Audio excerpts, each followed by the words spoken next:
Hello दोस्तों, आप लोगों का बीरू कुमार गुरु मैथमेटिक्स में स्वागत है। हम लोग यहाँ पर कंप्लीट सीटेट की तैयारी करेंगे और अच्छे तरीके से करेंगे। सीटेट कोई भारी सब्जेक्ट नहीं है, इसको हम मस्ती करके पढ़ते जाएंगे और इंटरेस्ट के साथ पढ़ेंगे। आप लोग हमसे जुड़े रहिएगा, हम लोग कंप्लीट सिलेबस यहाँ पर ख़त्म करेंगे। चलिए आज हम आप लोगों को बताते हैं कि 29/12/2021 का जो पेपर हुआ था उसका ईवीएस पोर्शन जो होता है उसका सॉल्यूशन लेकर के हम लोग आज आए हैं। तो चलिए देखते हैं किस तरह से क्वेश्चन पूछा गया था और इसका आंसर क्या होता है। थोड़ा डिस्कशन करते जाएंगे, आप लोग इंटरेस्ट लेकर के पढ़िएगा और मज़ा लीजिएगा। आप हमसे जुड़े रहिएगा, आपको कहीं पर परेशानी नहीं होगा। हम कंप्लीट सीटेट पढ़ाएंगे, आप लोगों को सीटेट पास करवा कर ही छोड़ेंगे। आप लोगों को सीटेट पास करना है, कोई समुद्र उछालना नहीं है। सिलेबस बहुत ही निश्चित है, कोई ज़्यादा इसमें पढ़ना नहीं पड़ता है। तो आप लोग हमसे जुड़े रहिएगा, आप लोगों को कंप्लीट सिलेबस यहाँ पे पढ़ाया जाएगा। देखिए फर्स्ट क्वेश्चन है कि कक्षा 5 में पाठ किसके जंगल पर चर्चा करने के लिए अध्यापिका ने सूर्यमणि के सच्चे किस्से को सुनाया, जिसमें उसने एक केंद्र तोरांग की स्थापना की थी जो कि देखता था।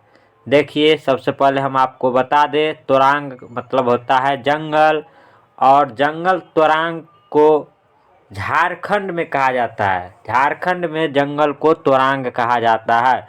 तो इसका अर्थ यह हुआ कि तोरांग का अर्थ होता है जंगल, तोरांग का अर्थ होता है जंगल। तो हम लोग देखते हैं पहला ऑप्शन है जमीन और जीविका की समस्या। क्या है? जमीन और जीविका की समस्या। दूसरा ऑप्शन है भूख की समस्या। तीसरा है वनों की समस्या। चौथा है कुडुक संस्कृति की समस्या। तो हम लोगों को देखिए पहला है जमीन की समस्या। तो जमीन और जीविका की समस्या, जंगल रहता है तो जमीन से रिलेटेड रहेगा ही, तो जमीन का समस्या तो होगा ही। कर रहा है जंगल पर चर्चा कर रहा है, एक अध्यापक है जो जंगल पे चर्चा कर रहा है, जंगल पे चर्चा किया जा रहा है। तो तोरांग का अर्थ ही होता है जंगल। तो हम लोग जानते हैं यहाँ पे कि देखिए जंगल पर चर्चा कर रहा है। किस पर चर्चा कर रहा है? जंगल पर। अध्यापिका ने सूर्यमणि के सच्चे किस्से को सुनाया। सूर्यमणि पर एक किस्सा सुनाया गया है। हम लोग जानते हैं कि बच्चे जो है किस्से और कहानियाँ से अच्छी तरह से सीखते हैं और ज़्यादा दिनों तक उसे याद रहते हैं। तो जमीन और जीविका की समस्या ये होता है जंगल से रिलेटेड। भूख की समस्या, वनों की समस्या, कुडुक संस्कृति की समस्या, कुडुक संस्कृति की समस्या। तो ये भी होता है, ये दोनों मेरा नहीं होगा। तो ये इस तरह मेरा ए और डी सही हो गया। चलिए ए और डी किस ऑप्शन में है? तो हम लोग देखते हैं ए और डी 3 नंबर ऑप्शन में है। तो मेरा 3 नंबर ऑप्शन सही हो गया। अब चलिए आगे सवाल देख रहे हैं। आगे कौन सा 2 नंबर सवाल है जिसमें 62 नंबर है। 62 नंबर सवाल क्या कह रहा है? कह रहा है निम्नलिखित में से किससे सहयोग भावना से कार्य करने का अभिप्राय सीखा जा सकता है। देखिए हम आपको बता रहे हैं कि सहयोग के द्वारा बच्चे समाज से बहुत कुछ सीखने की कोशिश करते हैं। समाज में यदि बच्चे रह करके सीखते हैं तो उसे ही बोला जाता है सहयोग करके सीखना। क्वेश्चन बड़ा है, थोड़ा छोटा कर रहे हैं हम जूम करके, क्योंकि ऑप्शन एक बार में पूरा नहीं दिख रहा है। चलिए देखिए निम्नलिखित में से किससे सहयोग भावना से कार्य करने का अभिप्राय सीखा जा सकता है। तो आप लोग यदि समाज में, यदि बड़े फैमिली में रहते हैं तो काम बहुत सारे आदमी एक साथ मिलकर के काम करते हैं तो काम आसानी से भी हो जाता है और जल्दी भी हो जाता है। तो इसी को कहते हैं सहयोग करके सीखना। तो इस तरह मेरा इसमें परिवार, समाज और खेल, परिवार, समाज और खेल मेरा आंसर हो गया कि परिवार में रह करके समाज के द्वारा और खेल भावना के अंतर्गत सीखते हैं। तो इसी को कहा जाता है सहयोग भावना से सीखा जाता है। चलिए क्वेश्चन देख रहे हैं। क्वेश्चन नंबर है 63। 63 क्वेश्चन कह रहा है निम्नलिखित में से कौन सा सामाजिक कीट नहीं है। कह रहा है, ये क्वेश्चन थोड़ा अच्छा समझने की कोशिश करिएगा कि समाज में कह रहा है, समाज में हम लोग जो रहते हैं वो समाज में रहते हैं, एक साथ बहुत आदमी रहते हैं, उसी को कहते हैं सामाजिक कीट। एक साथ बहुत सारे रहना, बहुत सारे समाज के साथ रहना, उसी को कहा जातीय को रहना, उसी को कहा जाता है सामाजिक कीट। तो चींटियाँ को आप लोग देखे होंगे कि वे बहुत एक साथ रहते हैं, तो ये तो सही है। दीमक, दीमक भी बहुत एक साथ रहते हैं। मधुमक्खी को भी देखे होंगे आप लोग जो बहुत एक साथ रहते हैं, तो मधुमक्खी भी एक साथ रहते हैं। लेकिन इसको हम नहीं देखे हैं कि, तो ये मेरा ऑप्शन हो गया। कौन कह रहा है कि समाज के साथ नहीं रहता है, तो बिरिंग समाज के साथ नहीं रहता है। आप लोग इसे अनुमान लगा करके भी मार सकते हैं। चलिए अगला क्वेश्चन हम लोग देखते हैं। क्वेश्चन नंबर मेरा है 64। 64 का रहा है बलसार शहर हैदराबाद शहर के सापेक्ष किस दिशा में स्थित है। बलसार शहर का नाम कर रहा है जो हैदराबाद शहर तेलंगाना के अंतर्गत आता है। क्वेश्चन नंबर है मेरा 64। मेरा क्वेश्चन नंबर है 64 है, 64 क्वेश्चन नंबर है। तो आप लोगों को बता दें कि यह उत्तर पश्चिम में पड़ता है। बलसार शहर जो हैदराबाद तेलंगाना के अंतर्गत आता है वो कहलाता है उत्तर पश्चिम। कहाँ पे? उत्तर पश्चिम। तो मेरा 4 नंबर ऑप्शन सही हो गया। चलिए अगला क्वेश्चन देख रहे हैं हम लोग। अगला क्वेश्चन नंबर है 65। 65 नंबर कह रहा है निम्नलिखित में से कौन सी मुद्रा अबू धाबी में प्रचलित है। कह रहा है कि ऐसी कौन सी मुद्रा है जो अबू धाबी में प्रचलित है। अबू धाबी के बात कर रहा है। यहाँ पानी बहुत कम मात्रा में होता है। तो अबू धाबी में जो है दिरहम बहुत ही प्रचलित मुद्रा है। वहाँ की मुद्रा को कहा जाता है दिरहम।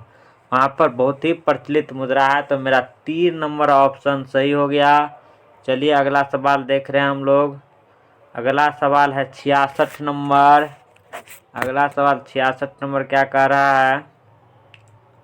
66 नंबर सवाल आप लोगों के स्क्रीन पे है। थोड़ा छोटा कर लेते हैं क्योंकि फुल स्क्रीन चारों ऑप्शन तो ऊपर भी नहीं दिख रहा है। हम और छोटा करके देख रहे हैं जैसे चारों ऑप्शन मेरा दिख रहा है। देख कह रहा है चेराओ नृत्य में व्यक्ति बांस की डंडियों को पकड़कर युग्मों में एक दूसरे के आमने सामने जमीन पर बैठते हैं। जैसे ही ढोल बजाता है बांस को जमीन पर पीटा जाता है। नर्तक बांस की डंडियों के अंदर और बाहर पैर रखते हैं, कूदते हैं और ताल पर नाचते हैं। निम्नलिखित में से कहाँ पर चेराओ नृत्य। देखिए आप लोगों को हम बता दें कि चेराओ नृत्य के बारे में बात कर रहा है। तो चेराओ नृत्य जो होता है, चेराओ नृत्य आपको मिजोरम में देखा जाता है। चेराओ नृत्य कहाँ का नृत्य है? मिजोरम का नृत्य है। चेराओ नृत्य मिजोरम का नृत्य होता है। तो मेरा 2 नंबर ऑप्शन सही हो गया। चलिए अगला सवाल देख रहे हैं हम लोग। अगला सवाल क्या कह रहा है। अगला सवाल आप लोगों के सामने है 67 नंबर सवाल। 67 नंबर थोड़ा ऑप्शन इधर उधर हो जाता है, उसको हम दिखा देते हैं आपको बाद में। मेरा 66 नंबर कंप्लीट हो गया। 67 नंबर सवाल कर रहा है कि छत पर वर्षा के पानी का संरक्षण से रिलेटेड आएगा तो आप लोग राजस्थान मारिएगा। आप लोग को हम पहले ही बता दिए हैं। तो कहता है छत पे, क्योंकि पानी वहाँ बहुत कम बरसता है तो छत पर आदमी क्या करता है, पानी को जमा करता है और एक तालाब में उसे इकट्ठा करता है, जो पानी उस बाद में उसको यूज किया जाता है गड्ढे खोद करके। देखिए छत पर वर्षा के पानी का संरक्षण करके भूमजल को पुनः आवेशिका किया जाता था। इस पारस्परिक विधि का उपयोग निम्नलिखित में से किस राज्य में, तो वहाँ देखिएगा राजस्थान के बारे में आप लोगों को पता है कि मोटी मिट्टी के दीवार के घर बने होते हैं, क्योंकि वहाँ गर्मी बहुत करता है इसलिए वहाँ पे। और पानी को जो छत पर भी बारिश होता है उसको फिर बोरिंग के द्वारा नीचे पानी दिया जाता है, उसको इकट्ठा करके, जिससे पानी का लेवल बना रहे और पानी का दिक्कत नहीं हो। तो ये कहाँ पर है? राजस्थान मेरा आंसर हो गया, तो नंबर ऑप्शन सही हो गया। चलिए अगला सवाल 68 नंबर सवाल हम लोग देख रहे हैं। 68 नंबर सवाल क्या कह रहा है? 68 नंबर सवाल कह रहा है भारत के निम्नलिखित राज्यों में से ब्रह्मपुत्र नदी कहाँ से होकर बहती है? तो ब्रह्मपुत्र नदी का यदि बात किया जाता है तो आप लोगों को सबसे पहले याद रहना चाहिए सॉरी, आप लोगों को सबसे पहले याद चाहिए ब्रह्मपुत्र नदी जो है असम का शोक कहा जाता है। ब्रह्मपुत्र नदी को असम राज्य का शोक कहा जाता है। तो ब्रह्मपुत्र नदी जो है अरुणाचल प्रदेश और असम से होकर के बहती है। कहाँ से होकर के बहती है? अरुणाचल प्रदेश और असम से होकर के बहती है ब्रह्मपुत्र नदी। चलिए अगला सवाल क्या है? 69 सवाल का कर रहा है। तो भावी पीढ़ी के समाजीकरण में परिवार की महत्वपूर्ण भूमिका होती है। इस परिस्थिति में परिवार माध्यम है। कह रहा है कि अगला जो आपका पीढ़ी होगा उसमें परिवार क्या बहुत ही महत्वपूर्ण होगा। इस क्वेश्चन का कहने का मतलब यह होता है कि आपके जो बच्चे होगा आपसे प्रभावित होगा। ऐसा तो देखा जाता है बराबर कि आपका यदि व्यवहार अच्छा है, आपका चरित्र अच्छा है, तो उसी व्यवहार को फॉलो करते हुए बच्चे आगे बढ़ता है, वही गुण उसमें ट्रांसफ़र होने का चांस ज़्यादा होता है। जैसा उसको माहौल मिलेगा वह उसी रंग में ढलेगा, ऐसा सभी जगह देखा जाता है। बड़े बड़े वैज्ञानिकों का कहना है। तो परिवार जो है प्राथमिक समाजीकरण होता है। हम आप लोगों को बता दें, आपको परिवार जहाँ मिलेगा, परिवार जहाँ मिलेगा वो प्राथमिक समाजीकरण है। और स्कूल जहाँ पर आप लोगों को मिल जाए, स्कूल वो सेकेंडरी माने द्वितीय समाजीकरण है। परिवार प्राथमिक समाजीकरण और स्कूल क्या है? द्वितीय समाजीकरण। तो इस तरह मेरा 1 नंबर ऑप्शन सही हो गया। देखिए यहाँ पे परिवार का बात किया जा रहा था, तो 1 नंबर ऑप्शन मेरा सही है। हम लोग क्वेश्चन नंबर 70 देखेंगे क्या कह रहा है। 70 नंबर क्वेश्चन कह रहा है कि वातावरण को बचाने की आवश्यकता के लिए हुए कई आंदोलनों को समर्थन मिला है। निम्नलिखित में से किसने 1970 में चिपको आंदोलन में निर्णायक भूमिका निभाई थी? आप लोगों को चिपको आंदोलन से रिलेटेड क्वेश्चन पूछा है। यदि चिपको आंदोलन का बात किया जाए तो चिपको आंदोलन आप लोगों को सुंदरलाल बहुगुणा, जो बहुत ही प्रचलित नाम हम लोगों को दिमाग में आता है, इससे रिलेटेड है। 1970 में चिपको आंदोलन किया गया था। यह उत्तराखंड से रिलेटेड है, जिसका राजधानी है देहरादून।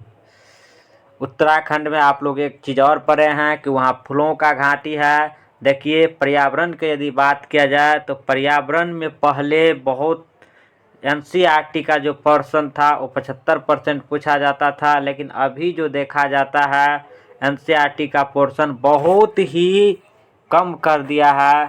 4-5 ही क्वेश्चन हमको देखने को मिल रहा है। हम लोग आगे बनाते हैं तो देखते हैं। महाराष्ट्र, मध्य प्रदेश और गुजरात में बड़े बांधों के निर्माण के कारण स्थानीय व्यक्तियों को अपने प्राकृतिक आवास को छोड़ना पड़ा। इस प्रकार की गतिविधि को क्या कहते हैं? तो इस प्रकार की गतिविधि, देखिए कहीं पर यदि बांध बनाया जाता है, रोड बनाया जाता है, तो वहाँ के जो नज़दीक के जो बस्ती होता है उसको बहुत ही हानि उठाना पड़ता है। यही इस क्वेश्चन में कह रहा है छोड़ना पड़ा। इस प्रकार की गतिविधि को आप क्या कहिएगा? यह कह रहा है कि इस प्रकार की जो गतिविधि कहता है क्या करेगा? तो इस प्रकार की गतिविधि को हम विस्थापन कहते हैं। क्या कहते हैं? विस्थापन। इस प्रकार की गतिविधि को हम विस्थापन कहते हैं। तो मेरा 4 नंबर ऑप्शन सही हो गया। चलिए अगला सवाल देख रहे हैं हम लोग। 72 नंबर सवाल क्या कह रहा है?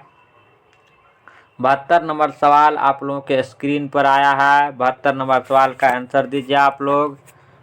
क्वेश्चन है, हमें पके हुए भोजन को खुला या बिना फ्रिज में रखे लंबी अवधि के लिए नहीं छोड़ना चाहिए। निम्नलिखित में से कौन सा कारक पके हुए भोजन को बेकार करने के लिए जिम्मेदार है।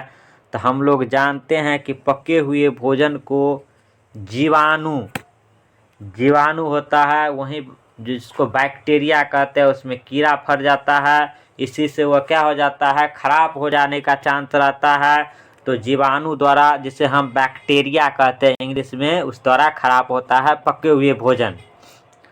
चलिए 73 नंबर क्वेश्चन हम लोग देखते हैं। 73 नंबर क्वेश्चन क्या कह रहा है। 73 नंबर क्वेश्चन का बात किया जाए, 73 नंबर क्वेश्चन कह रहा है, पहले क्वेश्चन को हम लॉक करते हैं।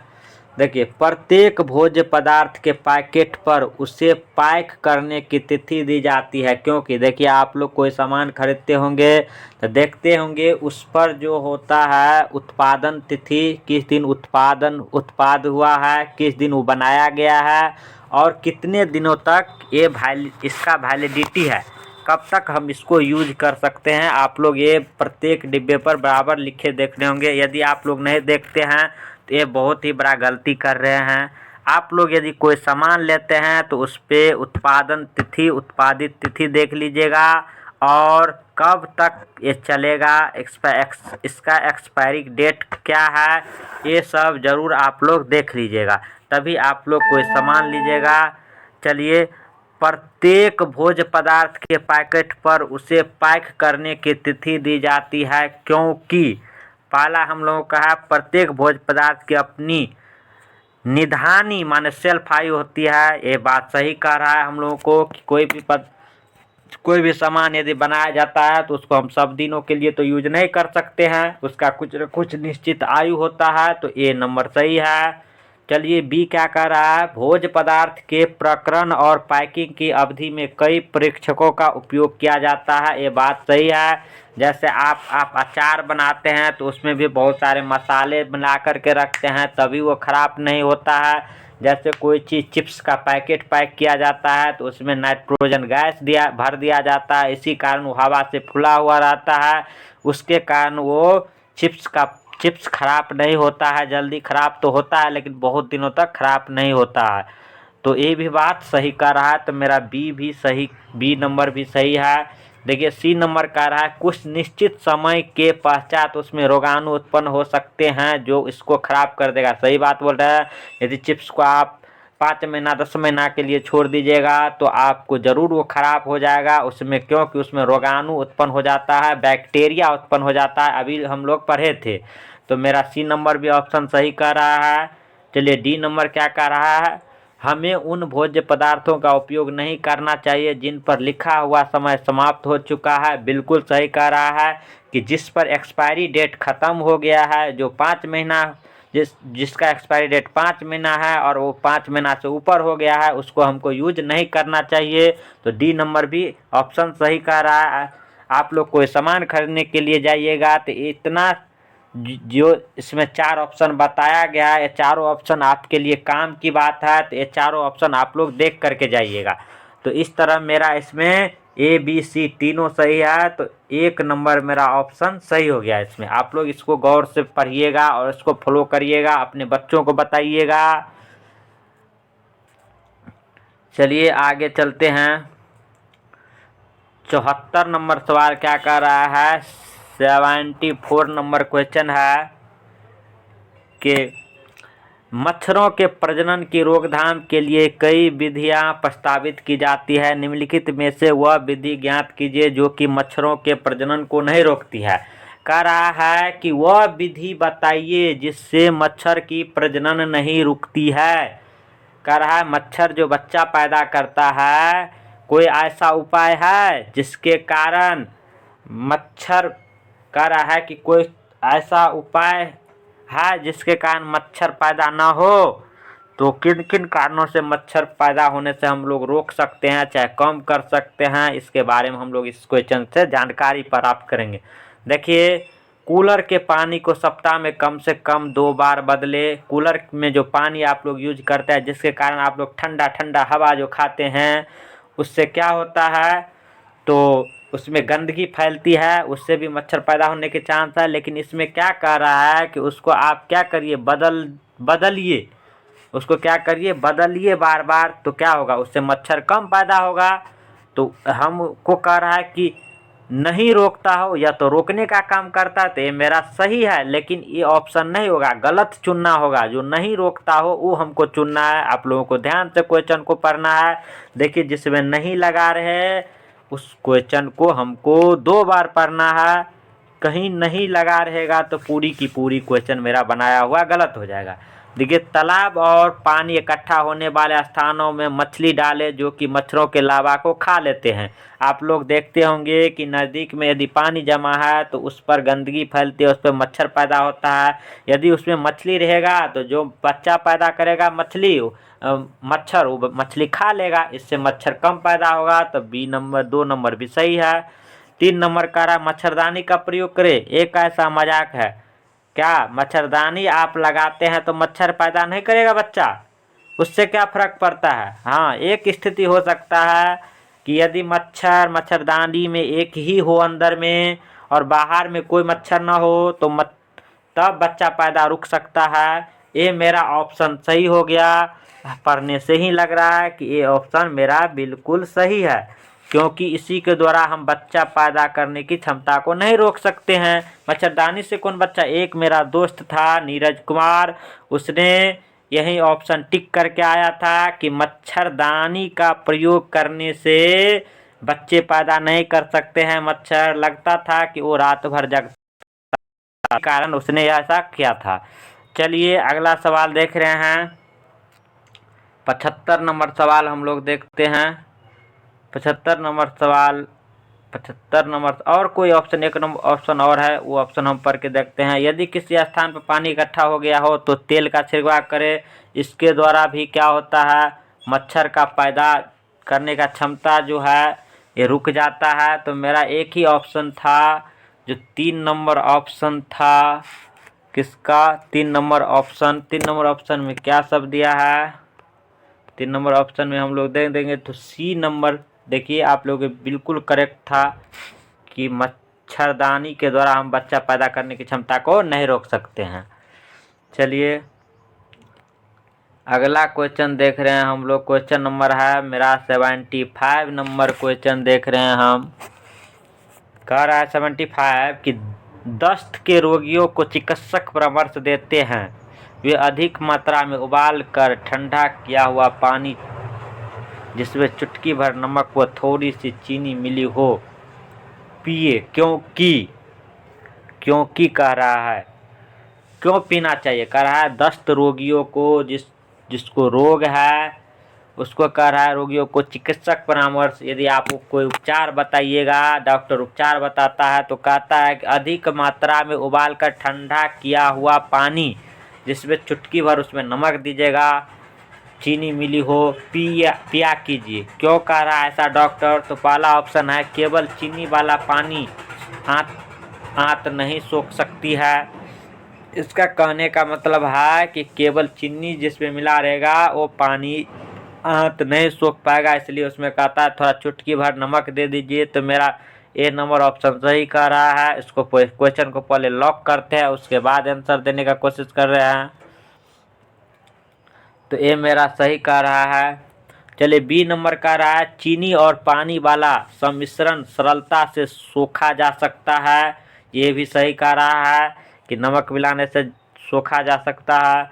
उबालने पर पानी जीवाणु रहित हो जाते हैं। हाँ, आप लोग देखते होंगे कि जिसको तबीयत खराब होता है वो थोड़ा पानी को सुम कर देता है, उसके बाद ही पिया जाता है।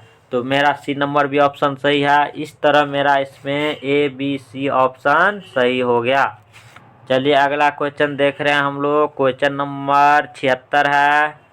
76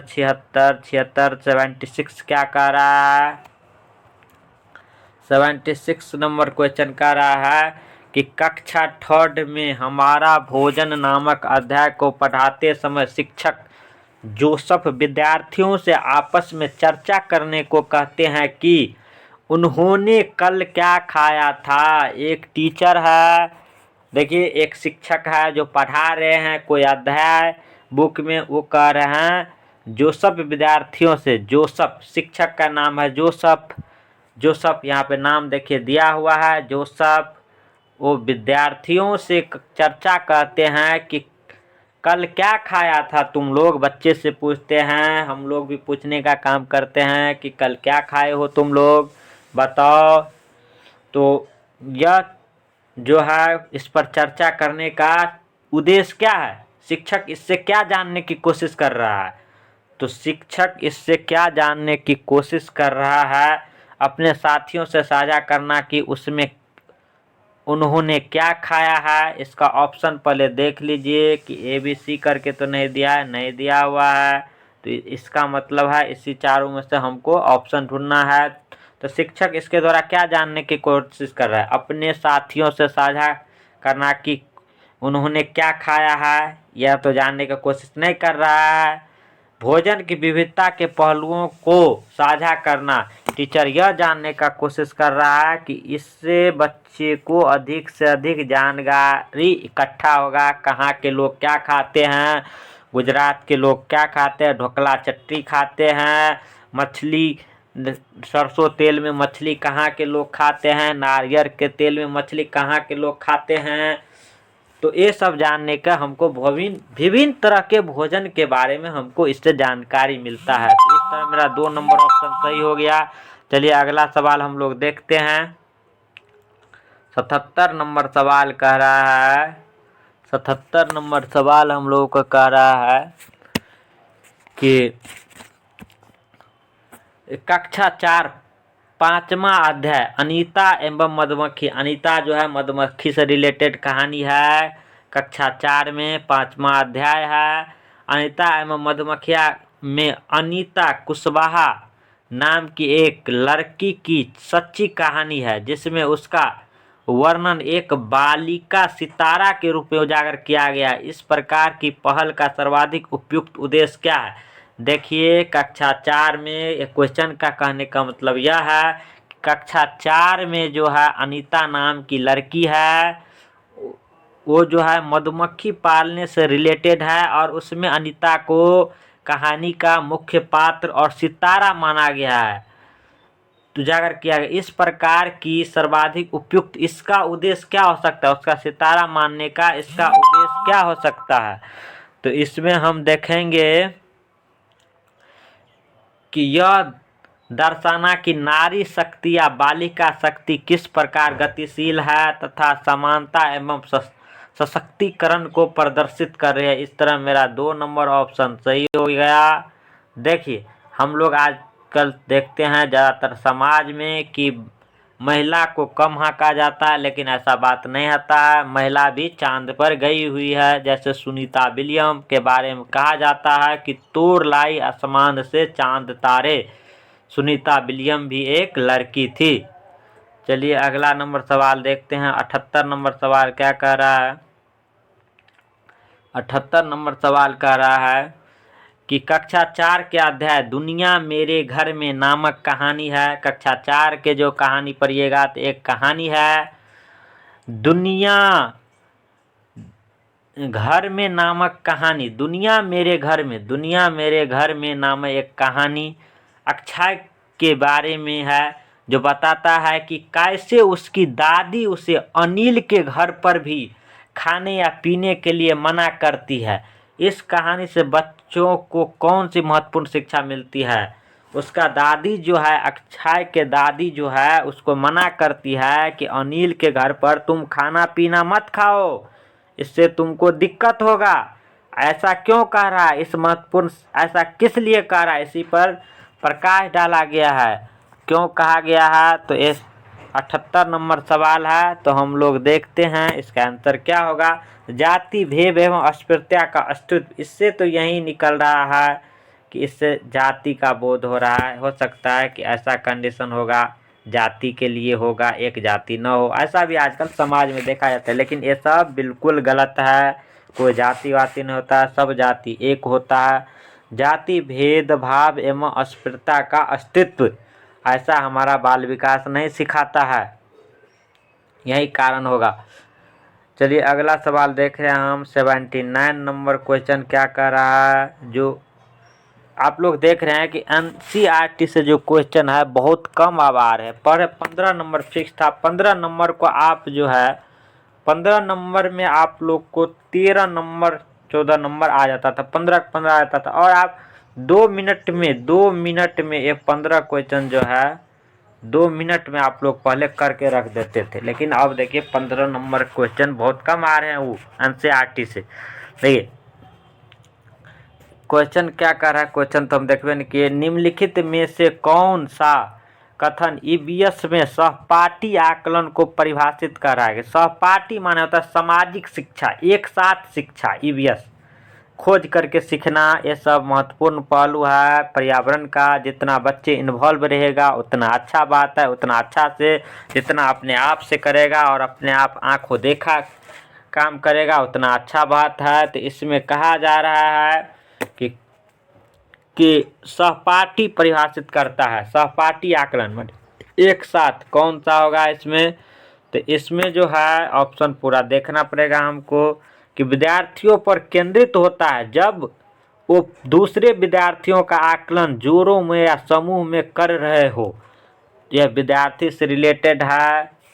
आप लोग जितना अपने से काम करिएगा, अपने से सोचिएगा, उतना सीखने को आपको मिलेगा, यही कहता है। देखिए आप लोग ऑप्शन को थोड़ा गौर से पढ़िएगा तो अपने आप छट जाएगा। देखिए हम इसका ऑप्शन छाट करके दिखा रहे हैं, क्यों कर रहा है ऐसा।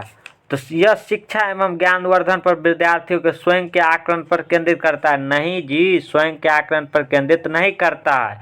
यह विद्यार्थियों के कार्य करते समय उस पर केंद्रित करता है। नहीं, विद्यार्थियों पर केंद्रित होता है जब वो दूसरे विद्यार्थियों का आकलन जोरों में या समूह में करके सीखता है। देखिए कितना अच्छा ऑप्शन है, देखने से ही लग रहा है।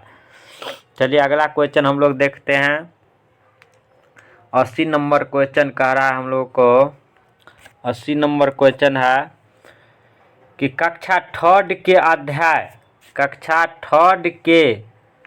अध्याय हम चीज़ें कैसे बनाते हैं, हम की चीज़ें कैसे बनाते हैं, तो ये भी एनसीईआरटी से लिया गया है। में दीपावली की कहानियाँ किस पर केंद्रित है। कह रहा है कि हम चीज़ें कैसे बनाते हैं, दीपावली की एक कहानी दिया गया है, इस पर किस पर केंद्रित है। तो यह जो है घरेलू कामकाज में लिंग संबंधी भेदभाव की अवधारणा पर केंद्रित है। किस पर केंद्रित है, ये जो है घरेलू काम काज में लिंग संबंधी भेदभाव की अवधारणा पर केंद्रित है। इस तरह मेरा 3 नंबर ऑप्शन सही हो गया।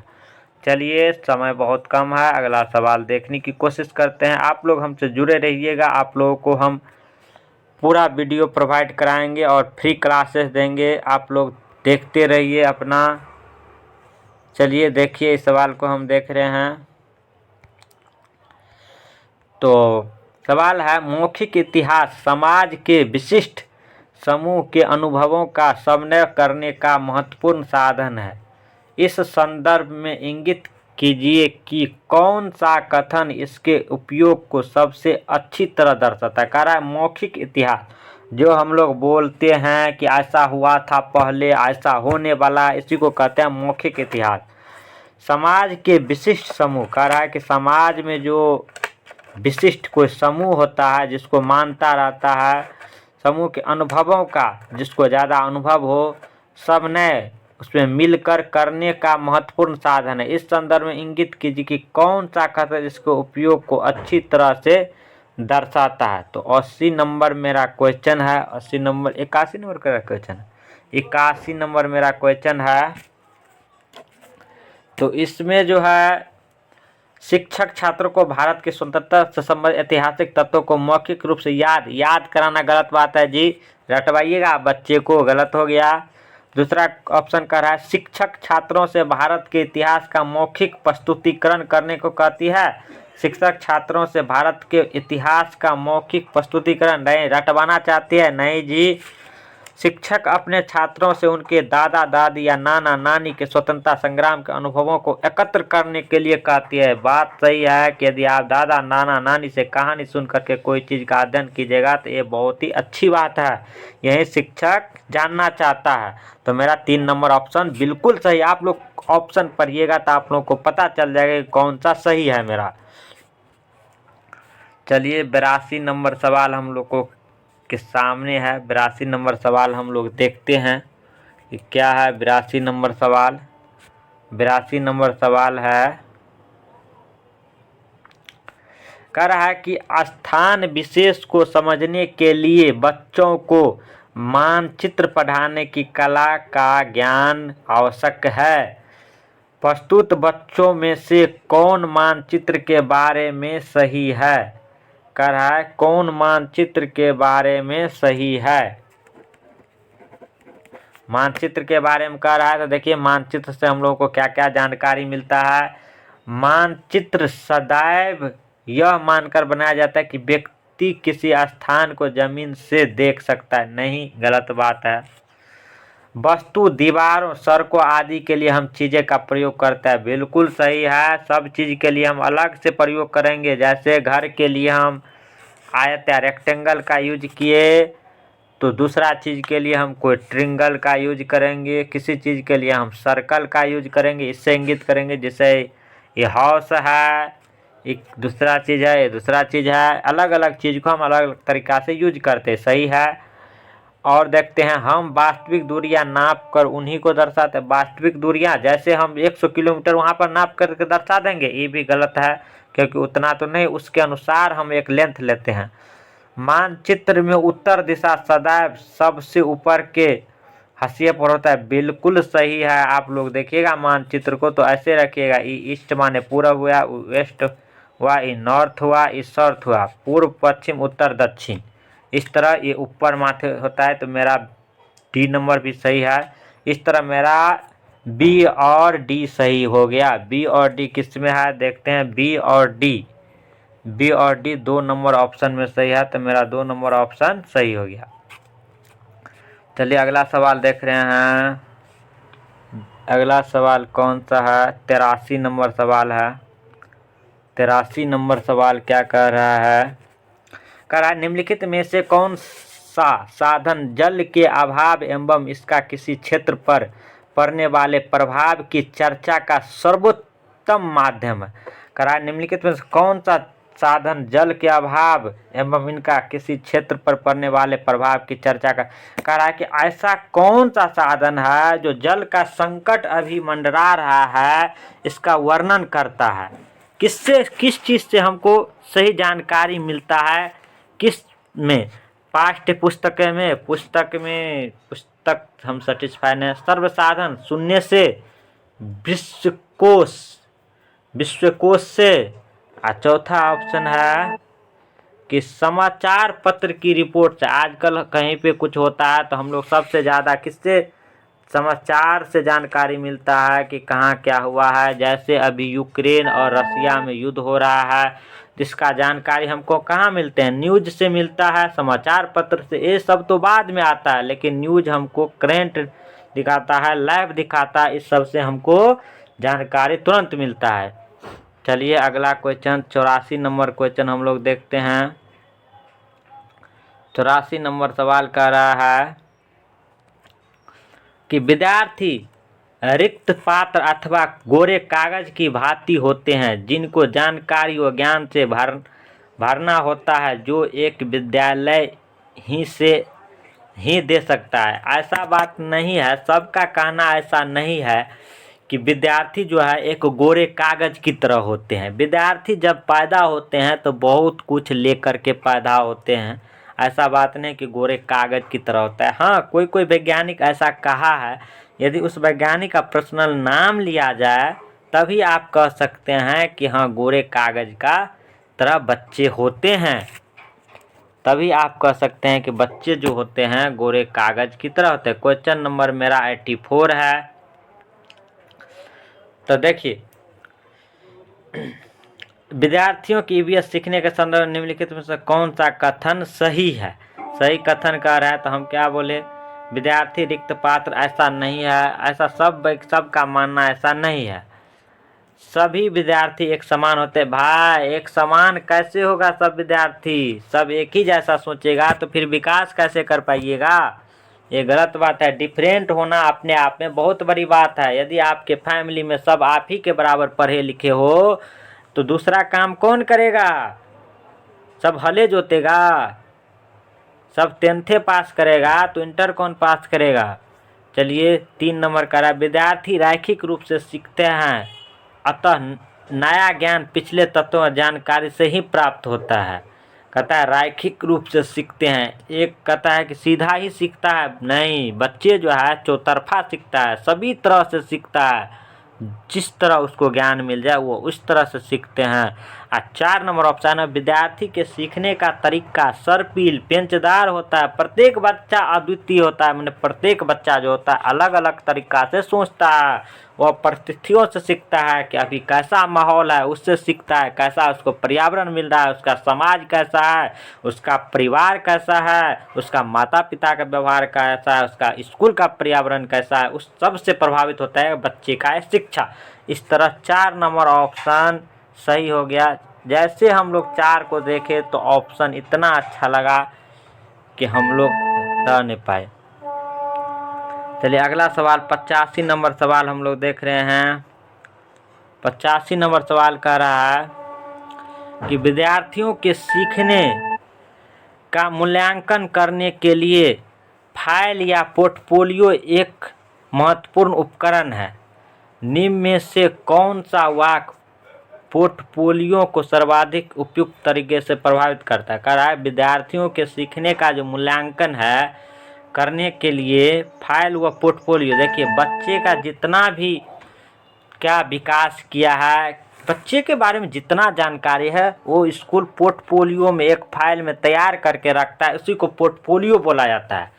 पोर्टफोलियो को सर्वाधिक उपयुक्त तरीके से प्रभावित करता है। आप पोर्टफोलियो के द्वारा जो है बच्चे के बारे में सारा जानकारी इकट्ठा कर सकते हैं। तो मेरा कौन सा सवाल है ये देखते हैं। कौन सा सवाल? नंबर 85 नंबर सवाल है।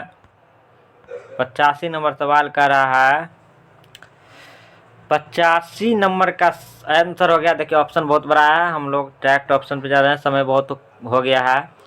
तो एक निश्चित समय में विद्यार्थी के कार्यों को एकत्र करना, अधिकतर दिन प्रतिदिन के कार्य या विद्यार्थी के सर्वोत्तम कार्य को चुन लेना ही क्या कहलाता है? पोर्टफोलियो के बारे में हम लोगों को जानकारी देता है। पोर्टफोलियो से हम लोगों को यही जानकारी मिलता है कि बच्चे के बारे में ज़्यादा से ज़्यादा जानकारी उसमें इंगित रहता है।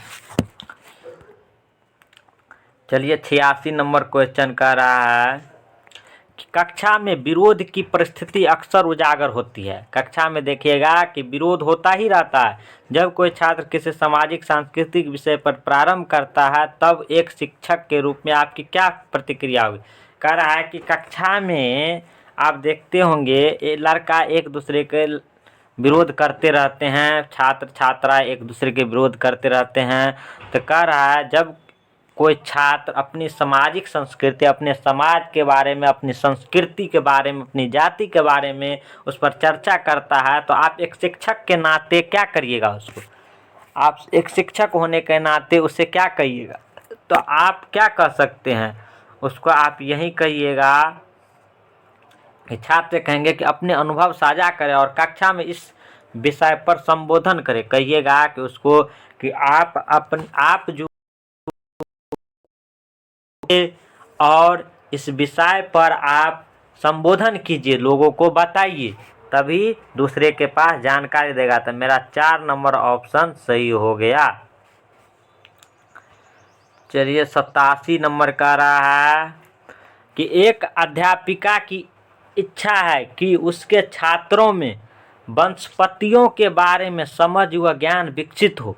इसके लिए उसे निम्न में से क्या करना चाहिए?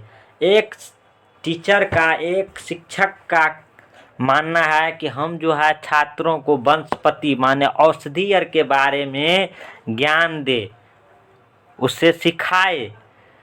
क्या करना चाहिए इसके लिए? क्या करना चाहिए इसके लिए उसे क्या करना चाहिए? क्वेश्चन नंबर कौन सा है? क्वेश्चन नंबर है मेरा 87 तो उसका उस टीचर का कहना है कि उसे किस तरह जो निम्न से क्या करना चाहिए, उस टीचर को क्या करना चाहिए। तो छात्रों को अपने साथ विद्यालय के बगीचे में ले चलने के लिए कहे तथा वहां पर सभी पौधे की पहचान करने के लिए कहे। इससे अच्छा ऑप्शन आप लोगों को कहीं नहीं मिलेगा कि बच्चा जितना स्वयं से करके सीखेगा आप उसको क्लास में नहीं सिखा सकते हैं। जितना भ्रमण करके सीखेगा बच्चा कोई अपने आप से काम करके सीखेगा, उतना किसी दूसरे से नहीं सीखेगा। आप लोग किसी मोबाइल का फंक्शन भी जानते हैं तो जब तक अपना से नहीं करते हैं तब तक उसमें पूरा ज्ञान आपको नहीं मिलता है, बार बार भूलने की चांस होती है। चलिए एक क्वेश्चन नंबर है 88 का देखते हैं कौन सा आंसर आता है। कह रहा है कि कक्षा 3 के छात्रों को संचार के माध्यम विषय पढ़ाते समय फराह अपने छात्रों में अन्वेषण को प्रोत्साहित करने के लिए निम्न में से कौन सी नीतियों का उपयोग करेगी। कह रहा है कक्षा 3 के छात्रों को संचार के माध्यम, संचार माध्यम हुआ रेडियो के द्वारा, न्यूज पत्र के द्वारा, विषय पढ़ाते समय फराह अपने छात्रों टीवी के द्वारा चाहे स्मार्ट बोर्ड पर पढ़ाना। विषय पढ़ाते समय फर्राह नाम के जो टीचर है अपने छात्रों में अन्वेषण माने खोज, अन्वेषण माने होता है खोजना, खोजने को प्रोत्साहित करने के लिए निम्न में से कौन सी नीतियां का उपयोग करेंगे। छात्रों को आप प्रोत्साहित करिएगा कि मेरा छात्र जो है खोजे, ज़्यादा से ज़्यादा खोज करके सीखे। तो एक आप इसको किस तरह प्रोत्साहित कर सकते हैं। क्वेश्चन नंबर मेरा 88 है। तो छात्रों से कहेंगे कि वे संचार के माध्यमों के चित्र एकत्र करें, उन्हें वर्गीकृत करने के लिए। अच्छा बात है, आप कहिएगा छात्रों को कि आप जो है जानकारी इसको इकट्ठा कीजिए, सही बात है। संचार के माध्यमों पर एक वीडियो दिखाएगी, वीडियो दिखाने से सिर्फ क्या हो जाएगा, अभी हम बोले हैं पिछले क्वेश्चन में कि बच्चा जितना स्वयं से करेगा उतना ही बेहतर है। छात्रों से कहेगी कि वे संचार के माध्यमों पर अपने अनुभव बताएं एवं उन पर चर्चा करें। सही बात है, ये भी बिल्कुल सही है कि छात्र जो है उन पर चर्चा करेगा। संचार के माध्यम पर एक पावर पॉइंट पर, सिर्फ एक पावर पॉइंट से नहीं होगा भाई। ये मेरा ए और सी नंबर ऑप्शन सही हो गया, ए और सी नंबर ऑप्शन मेरा सही है। तो ए और सी किस में है, तो 3 नंबर में ए और सी मेरा ऑप्शन सही है। चलिए अगला सवाल हम लोग देखते हैं। 89 सवाल है कि कक्षा 3 के अध्याय ऊंची उड़ान में पक्षियों के विषय पर चर्चा करते हुए शिक्षक टीना छात्रों से कहती है कि वे अपने आसपास पक्षियों व उनकी विशेषताओं का अवलोकन करें। इस क्रियाकलाप का लक्ष्य क्या है। इस क्रियाकलाप का लक्ष्य क्या हो सकता है। इस क्रियाकलाप का जो लक्ष्य है छात्रों में पक्षियों के प्रति रुचि विकसित करेगा। वो छात्रों में जो पक्षी के प्रति जो भावना होता है उसमें और रुचि विकसित करेगा। यही उस टीचर का लक्ष्य है, वही उस कहानी का भी लक्ष्य है। चलिए आज का लास्ट सवाल हम लोग देखते हैं जो 90 नंबर सवाल है। कह रहा है सीमा नाम के एक लड़का है या लड़की, अभी नहीं कहा गया है, जब तक नहीं कहा जाएगा तब तक हम लड़का या लड़की कह नहीं सकते। तो सीमा नाम की एक छात्र है, छात्र हम कह सकते हैं, चाहे अध्यापक है हम कह सकते हैं। एक ईवीएस अध्यापिका कह रही है। सीमा नाम की एक जो है मैडम है, अध्यापिका है, छात्रों को अपने आसपास की वस्तुओं को संग्रहित करने के लिए कहती है। जो कह रहा है कि आसपास में जितना भी वस्तु है ना उसके बारे में आप जानकारी लीजिए। उन वस्तुओं जैसे धातु का पेन, स्टील की पहचान, प्लास्टिक की चम्मच आदि को पानी की बाल्टी में डालकर देखे कि वे तैरती है अथवा डूबती है। छात्रों ने पूछा कि स्टील की चम्मच क्यों डूबी है और प्लास्टिक की चम्मच क्यों तैर रही है। वे छात्रे को घनत्व के बारे में बता नहीं सकती क्योंकि क्योंकि ऐसा करने का मतलब है घनत्व की वैकल्पिक अवधारणा को बना लेगी। इससे क्या होगा, उसके मन में जो घनत्व होगा, घनत्व बराबर होता है मास बाय वॉल्यूम। घनत्व को रो से सूचित करता है, उसका होता है मास बाय वॉल्यूम, माने द्रव्यमान बट्टा आयतन इस घनत्व का फॉर्मूला होता है। इसके बारे में बच्चे क्या करेगा, जानकारी इकट्ठा करेगा। आज के लिए बस इतना ही। यदि आप लोगों को अच्छा लगता है तो इस वीडियो को लाइक करिएगा, शेयर करिएगा और सब्सक्राइब जरूर करिएगा, जिससे मेरा मनोबल बढ़ेगा और हम सभी प्रीवियस ईयर क्वेश्चन के साथ आएंगे। यहाँ पर हम आपको फुल सीटेड का कोर्स करवाएंगे और फ्री में क्लास कराएंगे। आज के लिए बस इतना ही। थैंक यू, धन्यवाद।